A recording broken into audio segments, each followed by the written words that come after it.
Welcome to Below the Surface, the podcast where we go beyond the small talk and dive deep into the conversations that matter.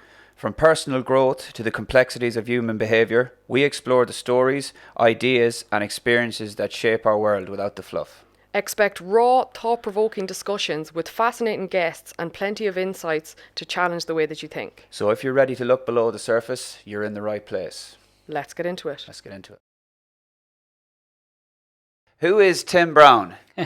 Well, in simplicity, we all have a mummy and a daddy. My daddy came from Donegal, and that influences who I am. My mother came from Cork. I was born in Athlone. So I do boast about being the most balanced Irish person you're going to meet. So that's my origin. In a snippet. Mm-hmm. Very good, very good.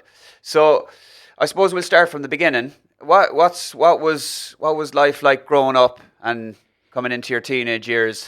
How did that look? You know, a lot of people talk about childhood trauma. I hear this all the time. Unfortunately, I can't relate to it. I came from a very poor background in the sense that nobody had money in the late 1950s. But it was a very happy time. I had 5 brothers and 3 sisters, and my childhood was blissful in lots of ways. We had no running water. We had no electricity in the first house we lived in, but we were happy.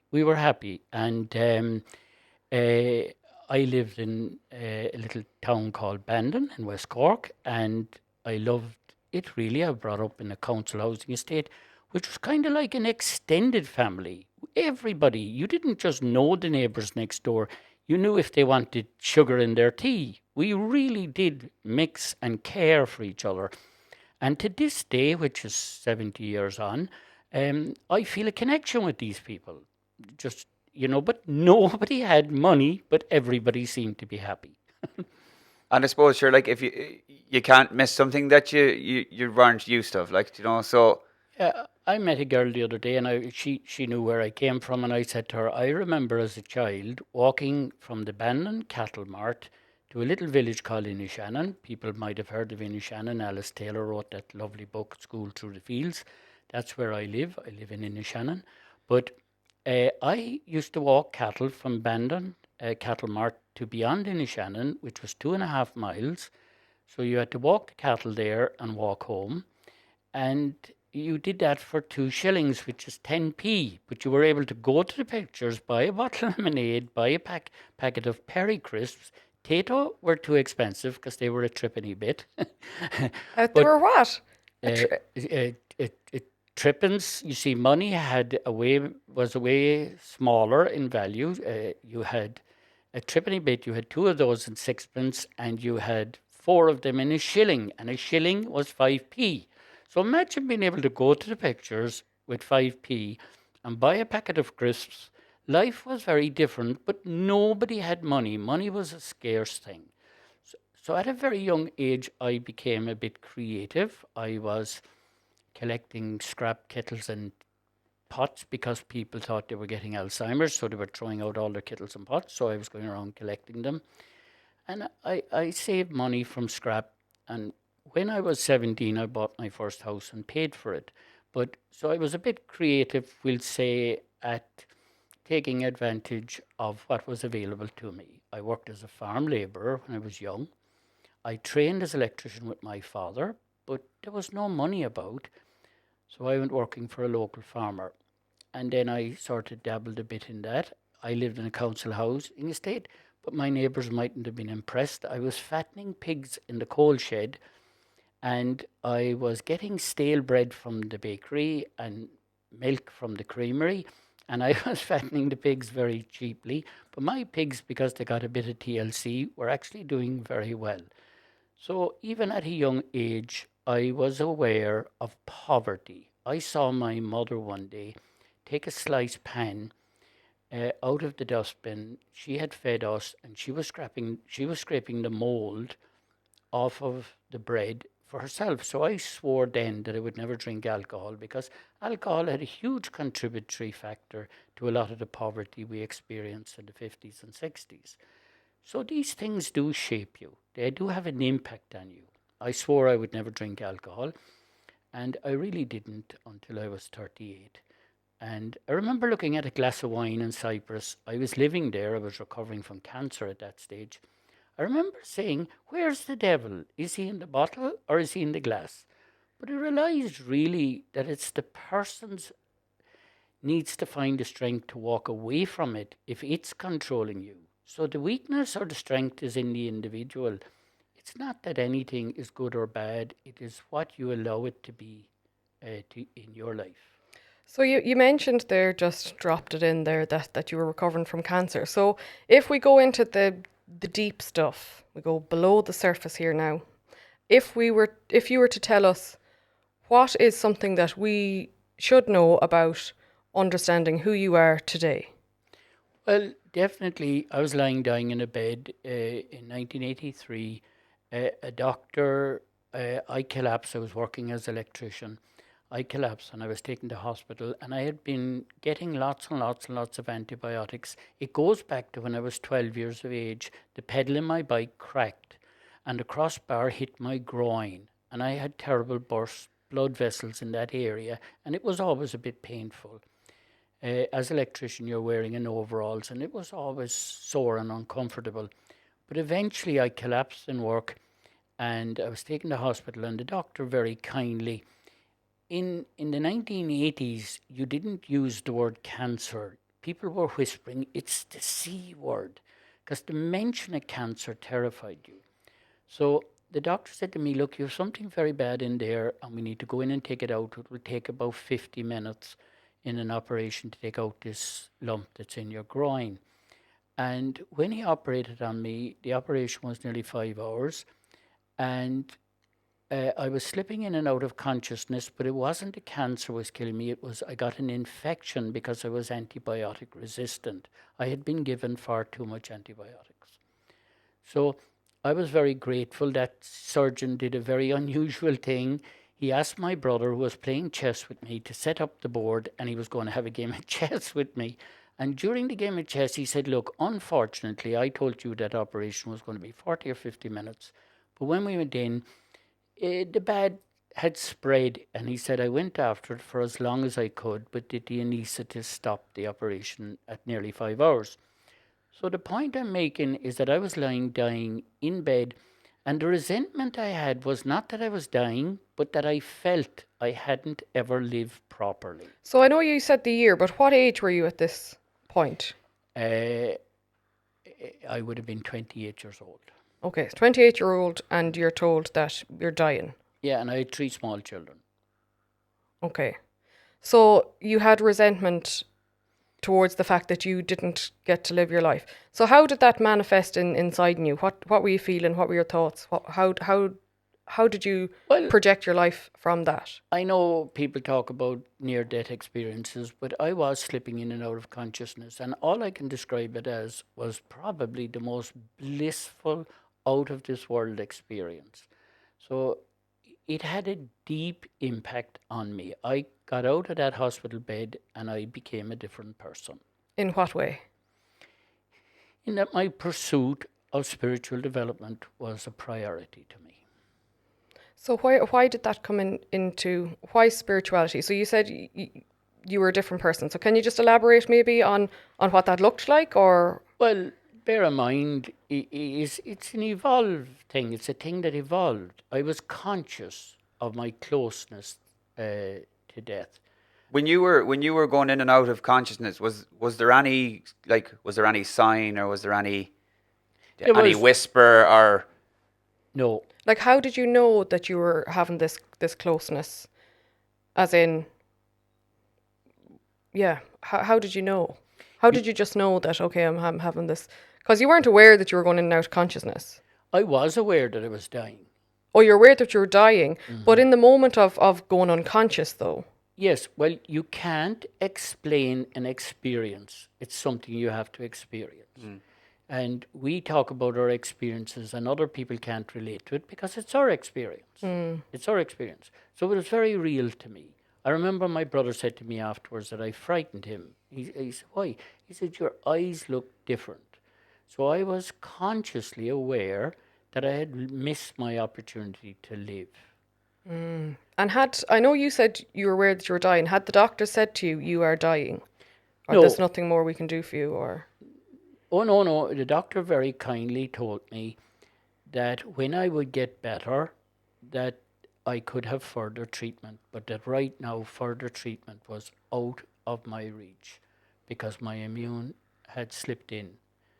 And instead of getting better, I got worse. I woke up one morning covered in a complete rash, and I developed a chronic rheumatoid arthritis condition. I was covered in head to toe with psoriasis, and I ended up being crippled with arthritis. While you had the cancer, as Fighting that. fighting the In cancer as well. 1990, I was given a disability status and a disability pass and a disability everything. So they informed me that this was going to be a deterioration of my health. So that's a lot. There's a lot to unpack there. So Well, that is what influenced my life, really. My brother was studying to be an acupuncturist at the time, and the guy, he was really keen for me to meet his acupuncture teacher. And the acupuncture, I was taken to him, which was miles away from me. I mean, I was put into the back of a van on a mattress. I couldn't even sit in a car. I was really crying with the agony. So people are very kind to you when you have cancer, and people were kind of sympathetic. But I, I was just trying to get through every day. The pain of the arthritis was 10 times worse than the cancer. I had literally my daughter one day was crying, and I said, "What's wrong with you, Rachel?" And she said, "You're crying," and I wasn't crying really. There was just tears coming out of my eye from the pain. So, pain is a good educator. So, I read a book by a German doctor that this very kind guy, the acupuncturist, said to me, "Look, now please do not misunderstand this statement. I have great respect for acupuncture, but he said acupuncture is not going to help you." He said, "In the state you're in." And he invited me to do something what was very kind. Would I come and live in his house, and his wife would teach me how to do a nutritional program that they had learned in Mexico.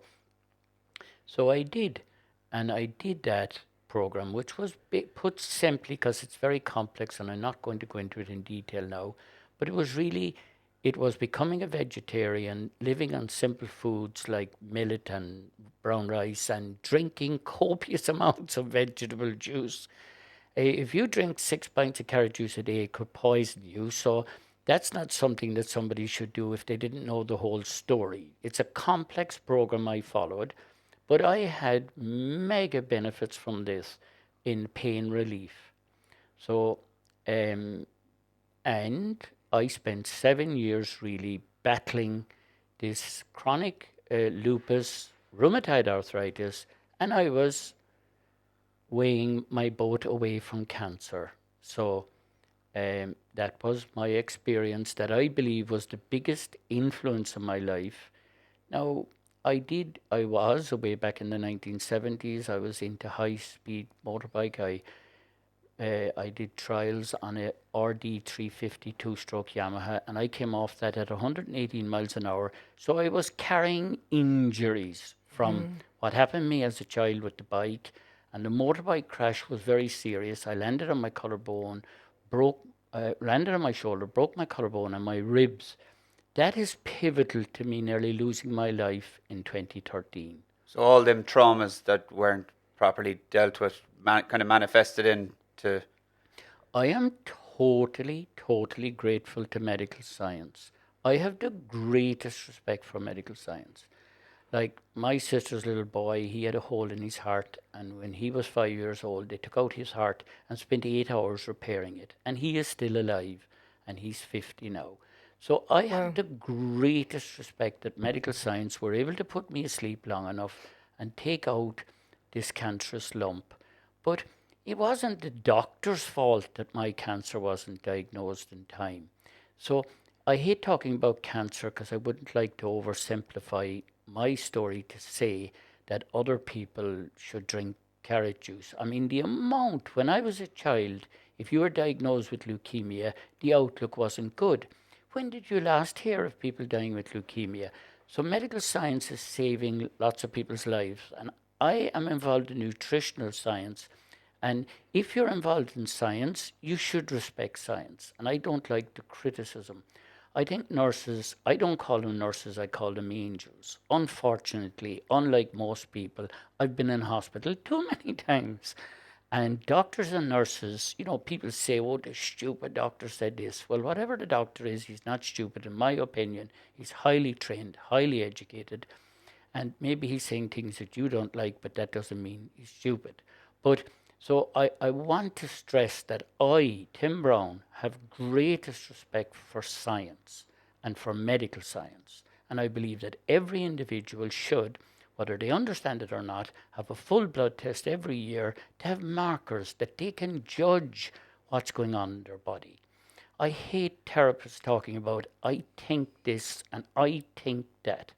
So I like science. I like to know the facts. And I think that we're in a world that has become very, very unbalanced. Very unbalanced. So if you go back there to what you said about your bike accident and how that was had a big impact on your life in 2013. So if you want to go into that in a bit more detail, how did that have an impact?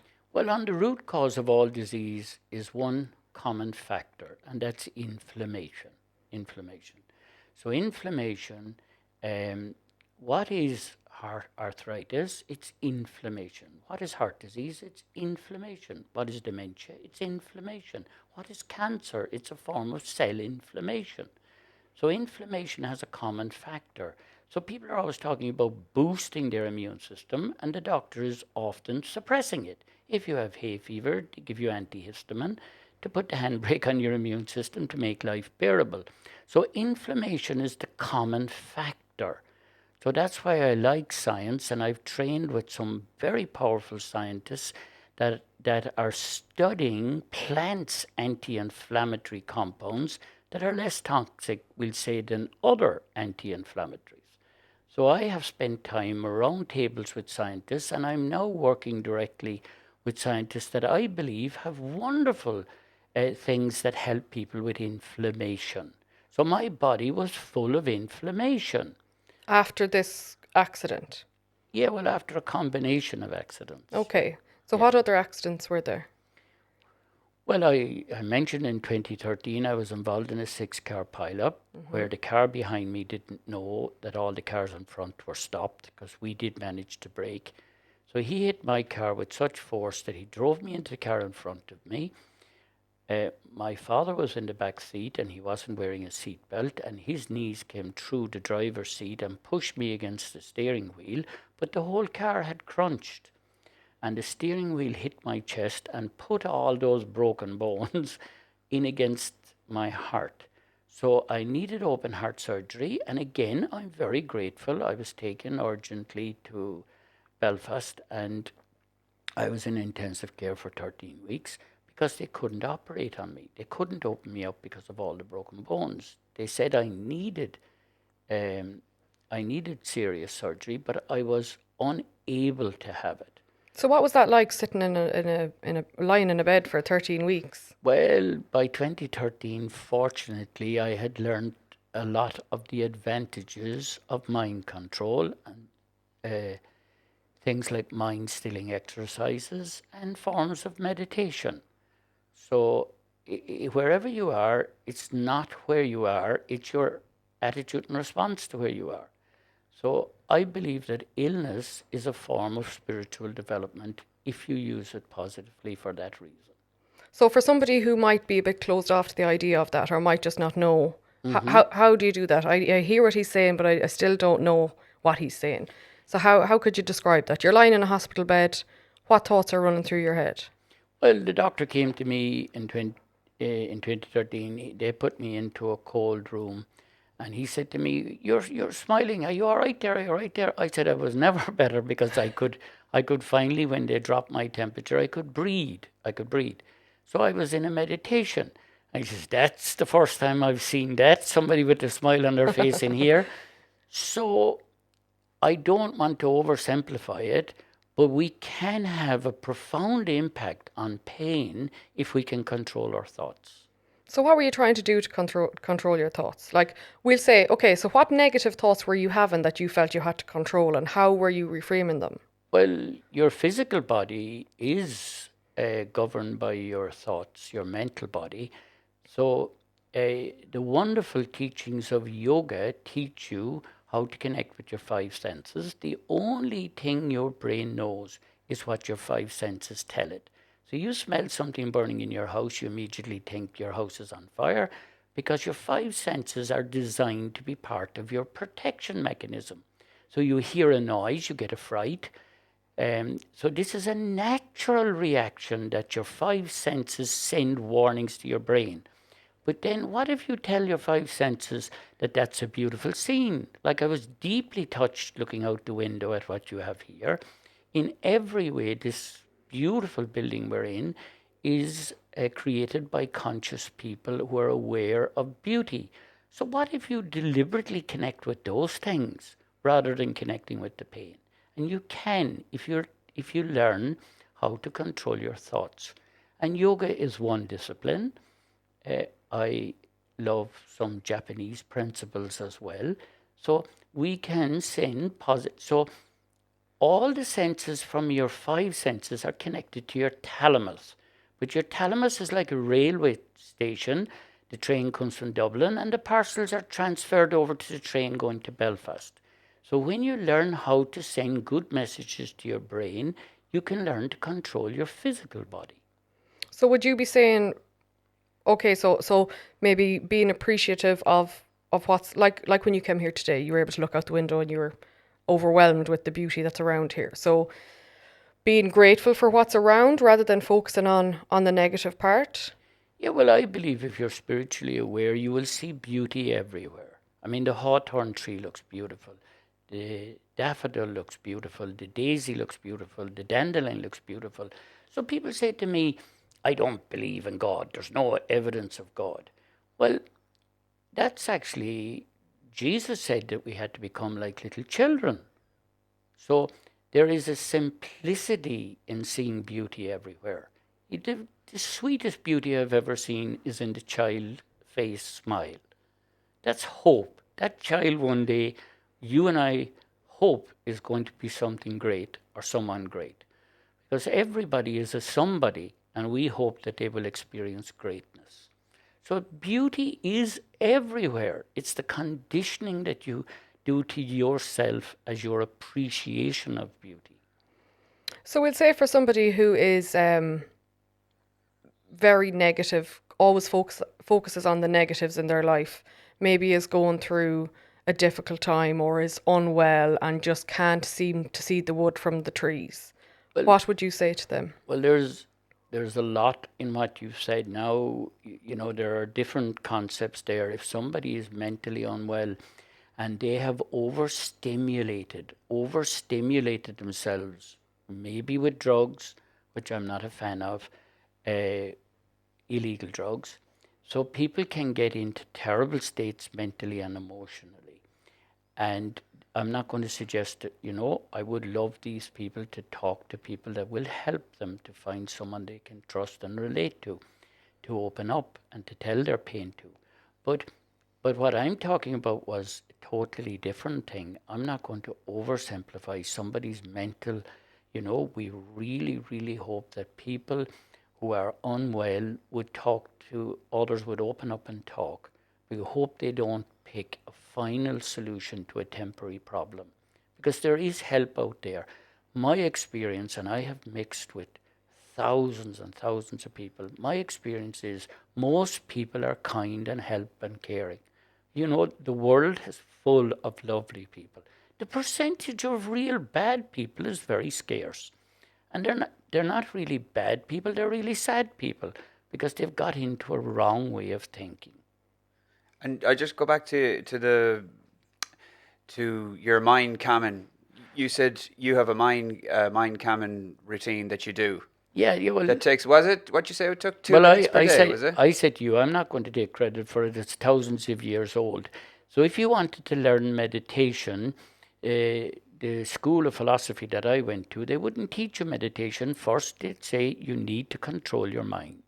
You need to control your mind. So this is the first thing you would do before you meditate. You We need do to calm the noise. Yeah, we would teach people to very simply, first of all, we do a grounding thing by saying, feel the weight of your feet on the ground.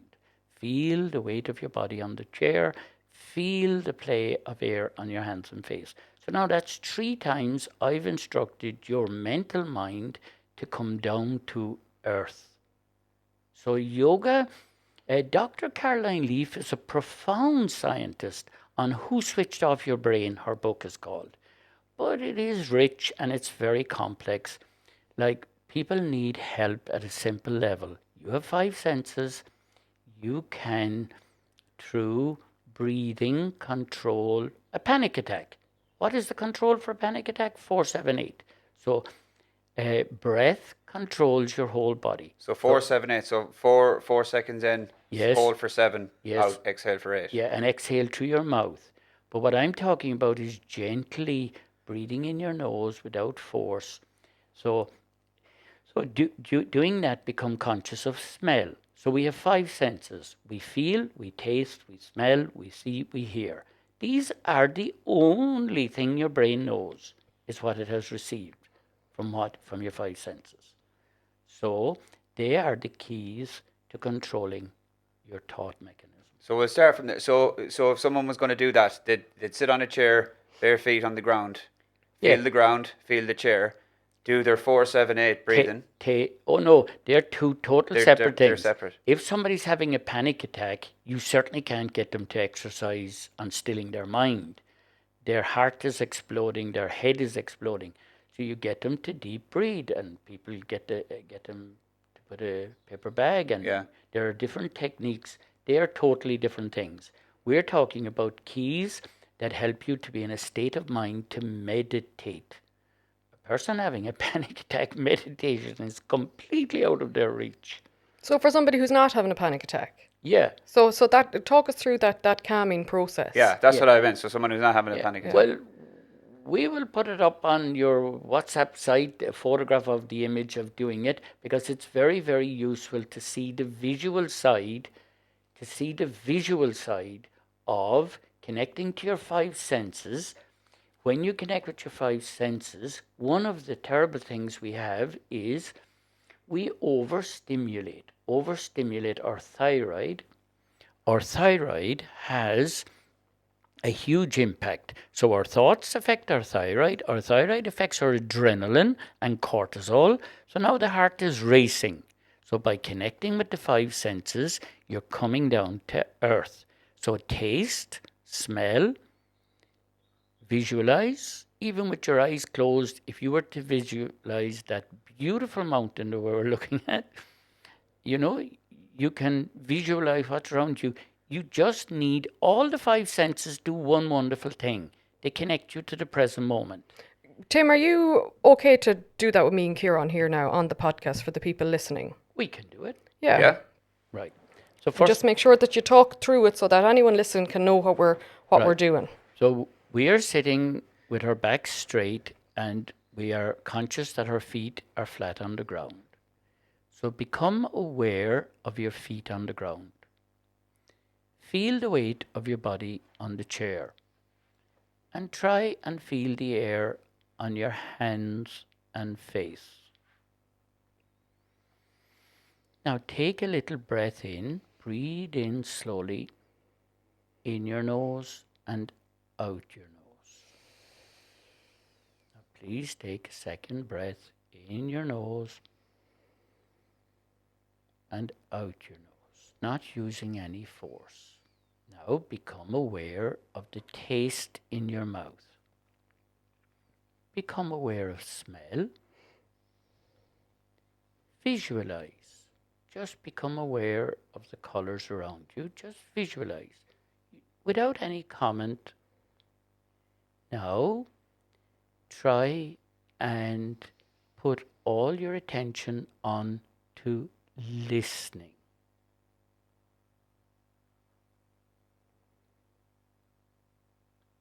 While you are putting your attention on listening, listen. Just listen.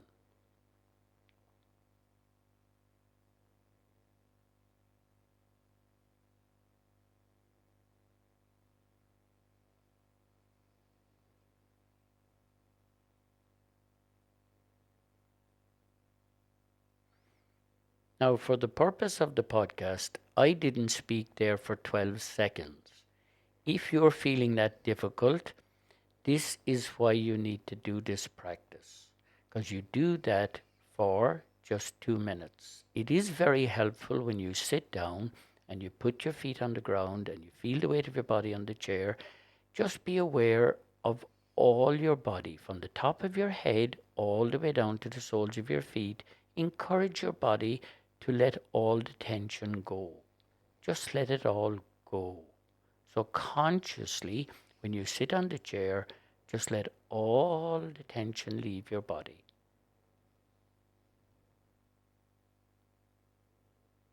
So the purpose of this is a mind-stilling exercise that we teach people so that they can meditate. This is not a meditation. It's a mind-stilling exercise. Yeah, I could notice there that my arse on the chair was pure, like I was tense. I was happy out. But I had to really focus on, oh, you're tense there, like release that. Yeah, well, for the sake of time, I didn't go through all that at first, but I should have had really that when you sit down, we get people to become aware of their whole body and let the tension leave your body. Let the tension leave your body. Oh, okay. So that is a yoga practice that's taught for people who want to learn. Because you say to people, well, I can't learn. As soon as I close my eyes, my head. So we all have wild horses running around in our head, particularly when we put our head on the pillow at night time. So you can do this little simple mind-stilling exercise twice a day. And Is that when you were saying that getting the monkeys off the train? correct. So we were having a conversation that if you pictured a slow train in India and all the monkeys are hopping up on it to hitch a spin down the railway to get to forage somewhere else, we all have those monkeys getting up on our head early in the morning. We have thoughts accumulating on thoughts. So if we stop the train suddenly, like I was saying to you that people had a habit when the 12 o'clock bell would ring, they'd stop. And if you stop suddenly, those monkeys fall off. And if you do that twice a day, well, it helps you a lot to get rid, because we don't, like you and I were sharing an experience about silence and stillness is conducive to inner peace. Like that's 4 minutes in the day. Like everyone has 4 minutes to Correct. to do that. Like, yeah, no, that's good. I think people will get good value from that. I actually have a question.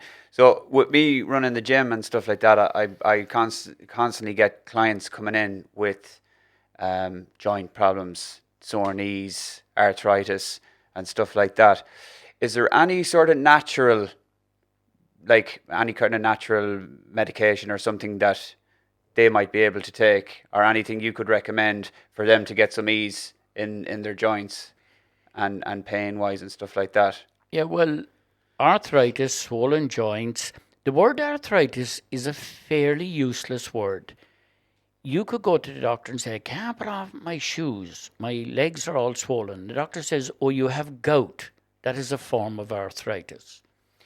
If you went to the doctor and you said, well, I was playing hurley before and my friend hit me in my knee and now I have a sports injury.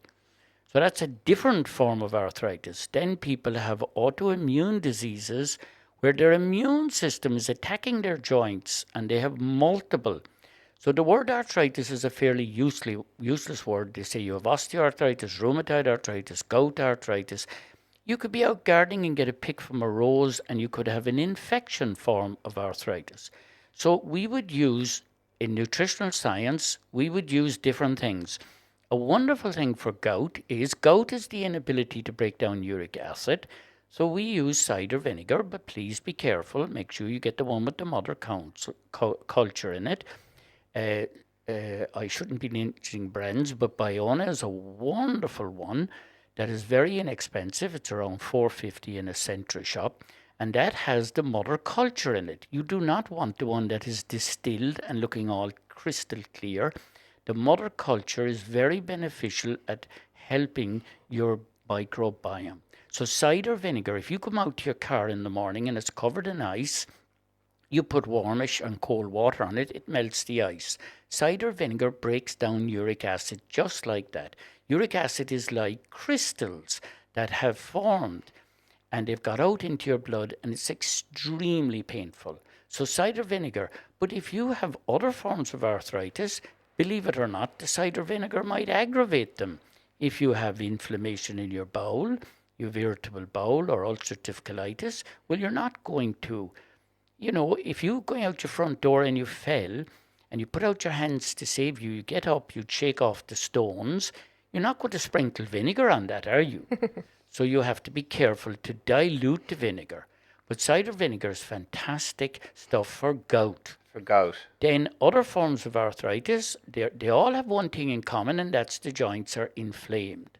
Now, I work with scientists that have fantastic products that help people with inflammation. But food, your avocado is high in omega-3, coconut is high in omega-3, but you have to be careful with the coconut. I have literally seen people raise their bad cholesterols because coconut is very high in monosaturated fats. So sparingly with the coconut. Well, that's an individual thing. Yeah. But you can use olive oil is powerfully anti-inflammatory. But all these plant seed oils can be high in omega-6. So our goal with inflammation is to take omega-3. A tin of sardines is a good source of omega-3. Anchovies are a good source of omega-3.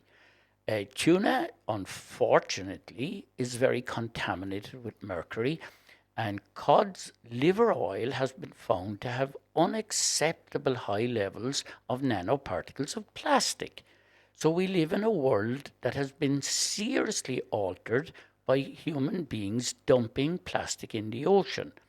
And large fish like salmon and tuna, they can be 5 or 6 years old, so they accumulate a way more mercury than small fish like sardines.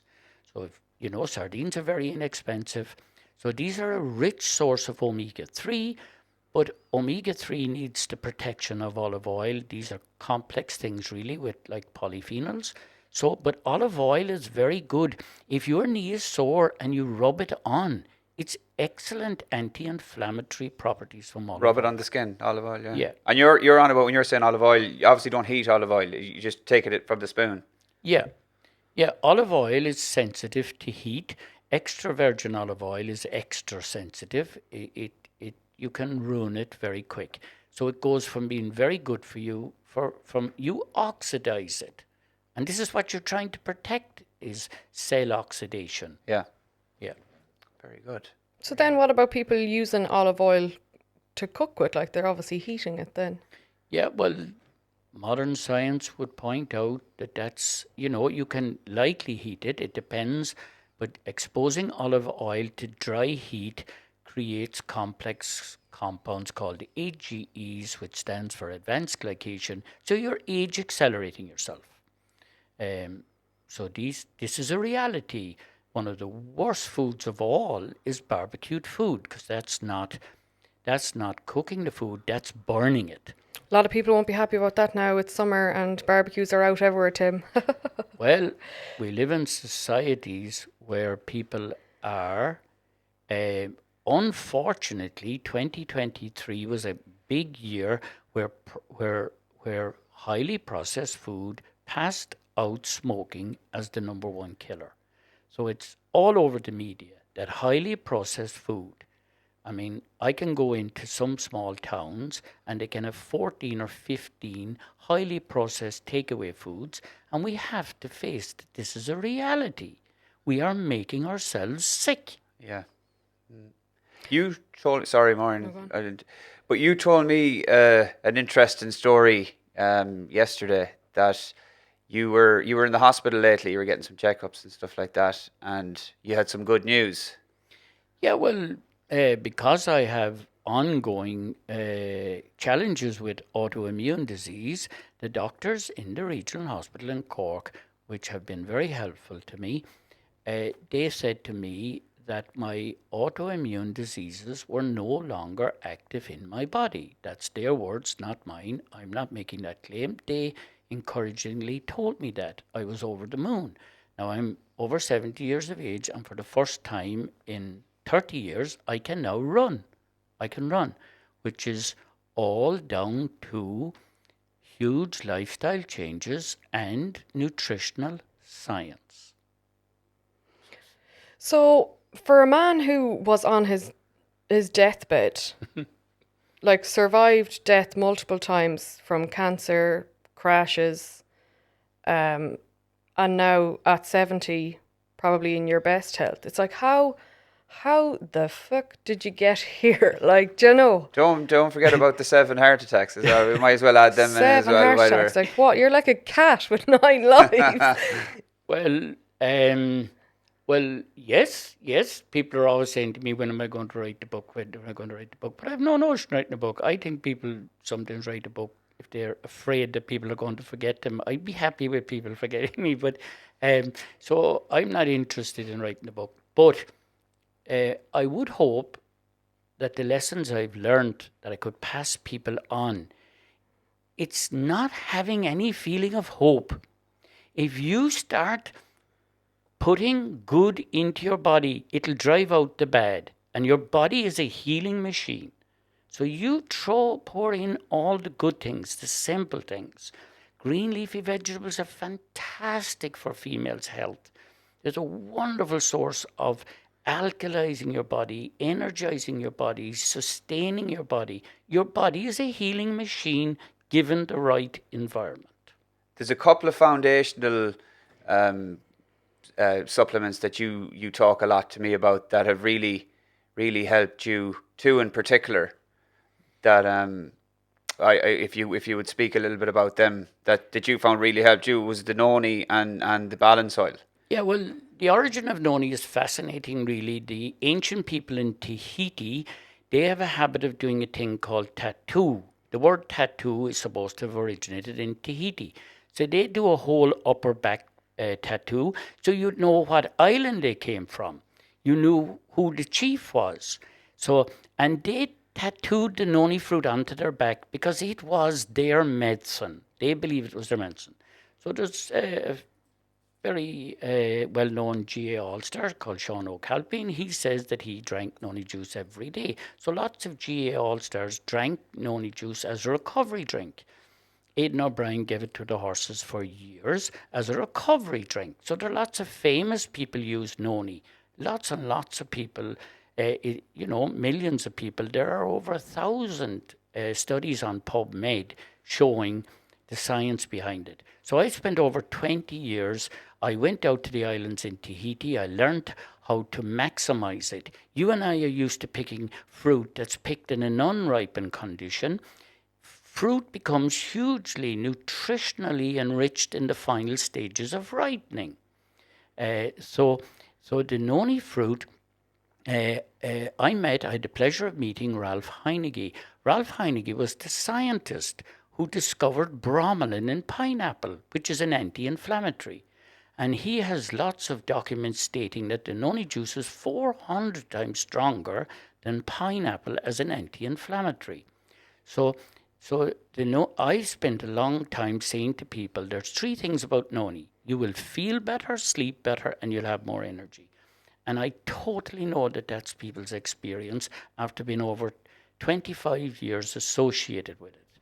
I'm particularly fond of a particular noni called We Love Noni. And the reason for that is the only noni juice in the world that has an organic certificate that used the entire fruit and it is fermented. When you go on to PubMed, you will see the power of the fermented noni has added benefits for our gut microbiome. Very good. And you see, you used the noni and you used the balance oil as well, and you found they're the two. Obviously, you made some other lifestyle changes as well, but you found them two were the foundation for really. Well, in the last 2.5 years, my cholesterol is better than it has ever been, and my blood pressure is better than it's ever been. And I know, because I monitor it every day, I know that the balance oil has had that effect on me. And that balance oil is quite a complex product. It's a mixture of vital elements that we need, like vitamin D, I am not a big fan of vitamin D supplementation. Most of it is very poorly absorbed. You swallow vitamin D tablets, they float around in the hydrochloric acid in your tummy, and maybe they'll attach to your Weetabix and go out the back door. So we deliver the vitamin D in a liquid form in things like olive oil and sardine oils. So it's a very complex mixture. Balance oil has been a life changer for me. So, on top of taking the supplements, though, you have made massive lifestyle changes. Something I think that general population, because we'll say social media is rife now with talking about every supplement, collagen for this, if you're menopausal, take this, you know, they have a supplement for if you have a cut fingernail, there's nearly something for everything. But I think something that people miss is a supplement is not, you know, it's a supplement to add to your lifestyle. It's not if you're eating shite all the time, well, like a yeah. supplement isn't going to. I absolutely stress on every public talk I do, I stress there are three fundamental things you have to get right. You have to get your food right. You have to get your food right. You have to get exercise, and you have to get sleep and rest. So the quality of sleep, your brain does not have a lymphatic system, but it has a detox system that you get during deep sleep. So Granny was right. Get to bed early at 10 o'clock. There's a bus leaving. You need to be in bed for at least an hour and a half. The brain does a thing called rapid eye movement. You can change lots of things, but you can't change the human time clock. So if children, I say to them, do you want to be more clever with the computer? Do you want to have a great brain? You need to go to bed early. So I absolutely despise the supplements industry. I despise it. There are more crap and poison in supplements. Supplements are not an excuse for exercise. Supplements are not a solution to eating incorrectly. Supplement is something you add to your you got to get food right. Food, we need to emphasize that we live in a society where people get too much carbohydrate. Protein, the word protein is very closely linked to the word priority. We are creatures of protein. We need adequate, and plant protein is my all-time favorite. People don't like me saying this. If you go into the local shop and get a packet of peanuts, it has 15 grams of protein. That's as much as you'll get from an average steak. So plant protein is what an elephant uses, what a giraffe uses. Now, I love my Irish stew. I am not saying that you should restrict yourself to plant proteins. We live in a very extreme world. So I would love people to have a balanced diet, to have adequate protein, adequate essential fats, the ones I love. I love flaxseed. I really love flaxseed. It is fiber. Flaxseed is protein. If you look at it, there are wonderful simple foods like porridge. Porridge is incredible stuff. Cold porridge. Do you heat the porridge or just as in raw porridge? Well, that's making it a bit more complicated in a sense that you're a high performance guy, so I want you to get better fermentation. So I would have encouraged you not to cook it. Not to cook it. Yeah, porridge is high in starch, and if you don't cook it, the fermentation, the body. But oats are incredible. They have several clinical studies showing it, even though it's high in carbohydrate, it is rich in fiber and protein and fat. So this stabilizes the sugar. If you look at most cereals, you know, I have to be careful, but people talk to me about Special K. I say it's very special. If you eat the box, there's more nutrients in it. So, like this, the cereal industry should be put in jail. They really should. So old-fashioned oats, and I like the jumbo oats. The bigger the oats, the better. Turning it into a talcum powder to get it in the Mickey wave is not going to impress me. Mickey wave. So we need adequate protein. We need essential fats. Why do they call them essential? Is it because they're an option? So this is why we need our flaxseed essential fats, and we need porridge has got fats in it. Avocado is a beauty. There are lots of essential fats. Nuts are a wonderful source of essential fats. So we need protein, fat, and fiber. If there was one thing that was neglected, I have never, in 40 years working with people in this subject, I have never met a carbohydrate deficient person. No. So carbohydrate is our worst energy. It's cancer's favorite food. So we need a balanced diet. Before we ever talk about supplements, there is no supplement. I hate all these synthetic protein drinks and all that. We need to get food from food. And high fiber foods. What would you, if you could list out 5 high fiber foods for someone that's trying to get their fiber up now? What would your top 5 be? Well, you and I had a treat this morning. We were in talking to a guy that makes a special sourdough. And sourdough has beta-glucans that you don't get in the oats. But you do get lots of beta-glucans in oats. Would you believe that beta-glucans encourage your immune system to eat cancer cells in their formation? Please do not say that Tim Brown said oats cure cancer. That's not what I said. I get misquoted regularly, but I am telling you that beta-glucans are life-saving. They go into your blood. They're like a sponge. They mop up the bad cholesterols. So what foods that we'd normally see in our shops? What Porridge. Porridge. Yeah.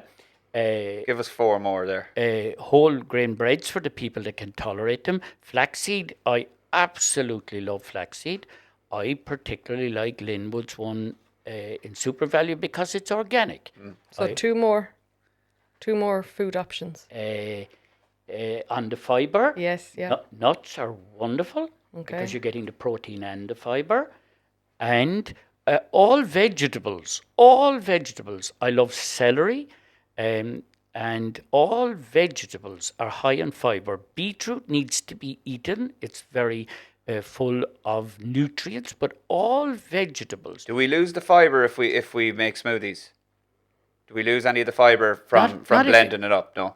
No, you break down some of the fibers, but they're still in the We're not losing any. It'll just digest You're quicker. what you call, don't mistake that for the juice extractor. The juice extractor is throwing the fiber to one side. I'm not a big fan of NutriBullet either. This centrifugal speed can destroy some of the enzymes. I've heard that, all right, actually. It's too quick. So you can get NutriBullet, make a blender, and it's a beautiful machine. You need a fairly good one with a high wattage because you're going to put in the vegetables. But I would eat the beetroot. I wouldn't put the beetroot in the smoothie. Athletes drink beetroot juice, but unless you're going to play a game of football or cycle a bike, don't juice beetroot. So Tim, you've just talked about an awful scatter of stuff there, and I'd say people's heads are blown. But unfortunately, we have to come to the end of the podcast. But Kieran was mentioning earlier about maybe setting up a WhatsApp group where people in our community or anyone listening to the podcast could maybe access your brain and ask questions. So would that be something that you're open to? I do a lot of that already. It's very useful. I will say, out of all the public talks I do, the most interesting part is questions. Questions is the most interesting part. People are always shy about asking questions, but really, when you ask a question, you're helping 20 other people.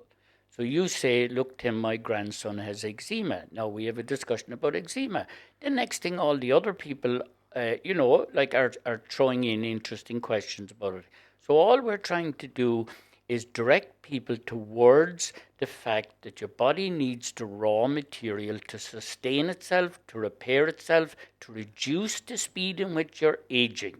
Barbecue food would be at the top of the list for age accelerating. No female likes to think that her skin on her 25-year-old face is really that of a 50-year-old. Well, that's what barbecued food does, like smoking. It age accelerates you. Okay. So I will set up that WhatsApp group. I will put Tim in there, and I will just leave it free to the community to join the WhatsApp group. And as Tim was saying, if you have any questions or anything like that you would like to pick his brain on, he'd be more than happy to throw some advice your way. My wish is that a community of people would all help each other, that we would all share. We've lots of wonderful things to talk about. Granny knew about the healing properties of the dandelion and the hawthorn bush and the elderberry bush. So there is help on every Irish ditch, but please be careful. You and I were talking about nettles earlier. There's a terrible disease in Ireland called hemochromatosis. You do not have to have hemochromatosis to be damaged with nettles. Nettle juice is very good for females if they're anemic, but Irish males, most of them, their iron is high enough already. So, there's the good, the bad, and the ugly of everything in life. Yeah. Yeah. Brilliant. Thanks very much, Tim, and thanks for being here. And we will definitely share the WhatsApp group. All right. Thank you. Thanks for listening and thanks for watching. If you liked this episode, please make sure to let us know in the comments, and please like and subscribe and share the channel because it really helps us get excellent guests like Tim on. Talk to you in the next one. Thank you very much.